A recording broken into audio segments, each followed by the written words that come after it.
Unsolved, baby.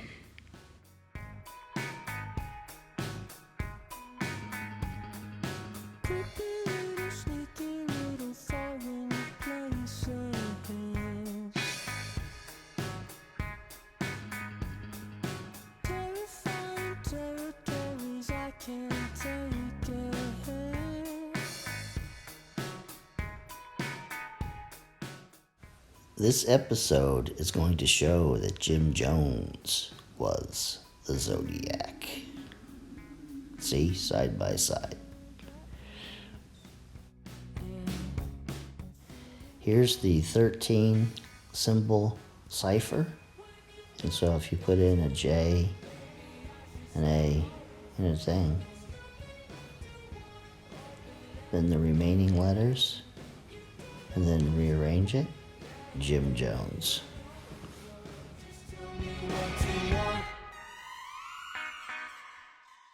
Here's a map of Northern California, and you can see where Jim Jones' location was in Redwood Valley and Vallejo and Lake Berryessa. And here you can see how close it is to Lake Berryessa.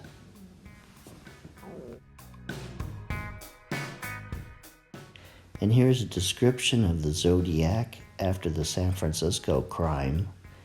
And you can see that he was between 35 and 45 years old, about 5'8", heavy set, and wears glasses. And so to summarize, the Zodiac would be between 35 and 45, a height of 5'6" to 6'2", about this weight, and wore glasses. So you can see from this information that he was between 35 and 45 because he was 37. And you can see that he was within the height range, being 5'6.5". So that's between 5'6" and 6'2".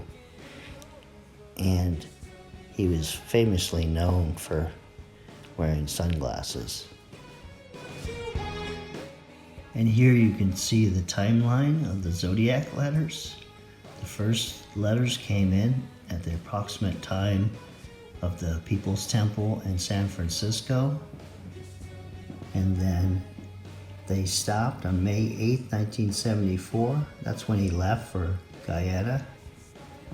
And you can see that his last one, April 24th, 1978, I guess Jim Jones was back in San Francisco, and then he died after that. And then here you can see clearly the Herb Cain connection.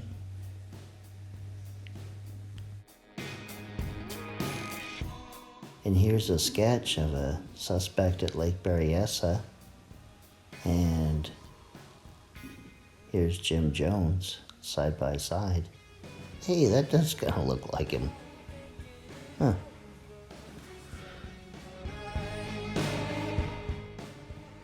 Please subscribe to my channel, the Nancy Drew channel. Thanks. Well, that ends this episode of Unsolved. And next week I'll either look at those code symbols, the ciphers, or look into the Jim Jones cult and the People's Temple and see if I can find somebody in the organization that could have been the Zodiac Killer. So, see you next weekend.